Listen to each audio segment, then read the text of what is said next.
টাকা পয়সা কেনা চায়? সবাই চায় কোটি টাকার মালিক হতে।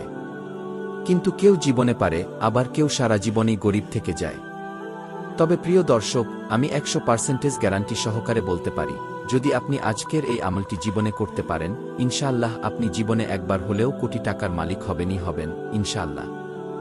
আর এই আমলটি নবীজি সাল্লাল্লাহু আলাইহি ওয়াসাল্লাম তার এক সাহাবীকে বলে দিয়েছেন। তাই প্রিয় দর্শক, নবীজি সাল্লাল্লাহু আলাইহি ওয়াসাল্লাম যে আমলের কথা বলেছেন, সে আমলটি আপনার করা একান্ত জরুরি। আর সে আমলটি হল সূরাতুল ইখলাসের একটি গোপন আমল। আজকের ভিডিওতে এমন সূরাতুল ইখলাসের 5টি আমলের কথা বলবো। এই আমলগুলোর কথা শুনলে আপনি অনেক উপকৃত হবেন, ইনশাআল্লাহ। তো চলুন একে একে প্রত্যেকটি আমলের সাথে আপনাদেরকে পরিচয় করিয়ে দেই।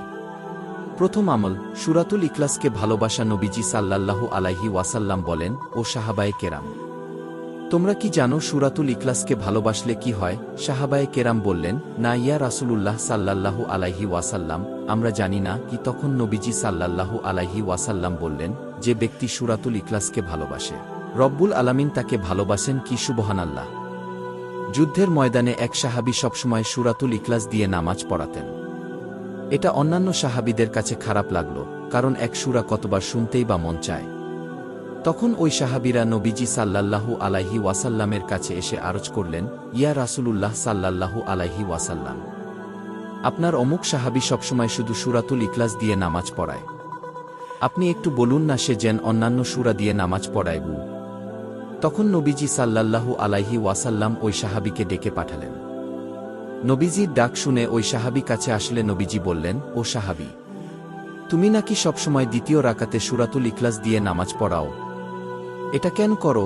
তখন ওই সাহাবী বললেন, ইয়া রাসূলুল্লাহ সাল্লাল্লাহু আলাইহি ওয়াসাল্লাম, আমি সূরাতুল ইখলাসকে অনেক ভালোবাসি, তাই আমি এই সূরাটি প্রতি দ্বিতীয় রাকাতে পড়ি কি। তখন নবীজি সাল্লাল্লাহু আলাইহি ওয়াসাল্লাম অত্যন্ত খুশি হয়ে বললেন, ও সাহাবী, তোমার অন্তরের কথাটুকু যদি সত্যি হয়ে থাকে, তাহলে জেনে নাও, যে ব্যক্তি সূরাতুল ইখলাসকে ভালোবাসে, স্বয়ং আরশের মালিকও তাকে ভালোবাসেন কি, সুবহানাল্লাহ, আল্লাহু আকবার।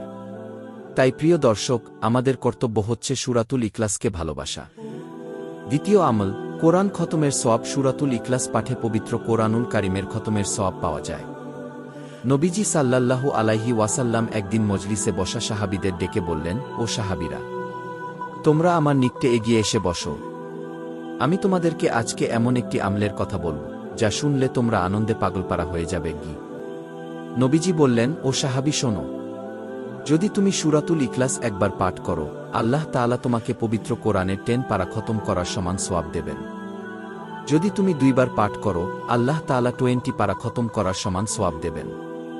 আর যদি তুমি 3 বার পাঠ করো, তবে আল্লাহ তাআলা সম্পূর্ণ কোরআন খতম করার সমান সওয়াব দিয়ে দেবেন কি, সুবহানাল্লাহ, আল্লাহু আকবার।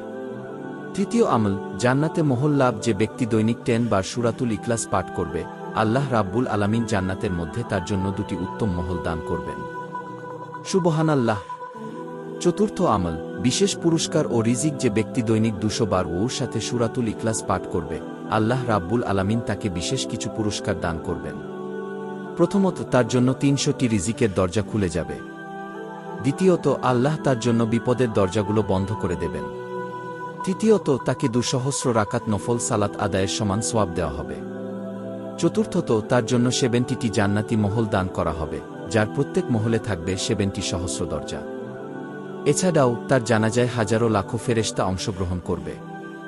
পঞ্চম আমল, দারিদ্র্যমুক্তি ও ধনী হওয়ার আমল। এক সাহাবী নবীজি সাল্লাল্লাহু আলাইহি ওয়াসাল্লামের কাছে এসে বললেন, ও নবী, আমি অনেক দারিদ্র আমাকে ছাড়ছে না। আমি যেখানেই যাই শুধু অভাব দেখি। আপনি আমাকে এমন একটি আমল বলে দিন যা করলে আমি উন্নতি করতে পারব কি? নবীজি সাল্লাল্লাহু আলাইহি ওয়াসাল্লাম বললেন, ও সাহাবী শোনো, তুমি যখন ঘরের মধ্যে প্রবেশ করবে, তখন সালাম দিয়ে প্রবেশ করবে এবং একবার অথবা যতবার পারো সূরাতুল ইখলাস পাঠ করবে কি। ওই সাহাবী কিছুদিন এই আমলটি করলেন। এর ফলে দেখা গেল তিনি এত ধনী হলেন যে তার আর কোনো অভাবই থাকল না। প্রিয় দর্শক, এই 5টি আমলকে জীবনের সঙ্গী করে নিন। রব্বুল আলামিন আপনাকে দুনিয়ার বাদশাহ বানাবেন এবং আখেরাতেও কল্যাণ দান করবেন। যারা নবীজিকে মন থেকে ভালোবাসেন, তারা অবশ্যই এই আমলগুলো করবেন। আমরা নবীজির উম্মত হিসেবে তার দেখানো পথ মানা আমাদের জন্য অতি জরুরি। ইনশাআল্লাহ, আল্লাহ আমাদের কবুল করুন।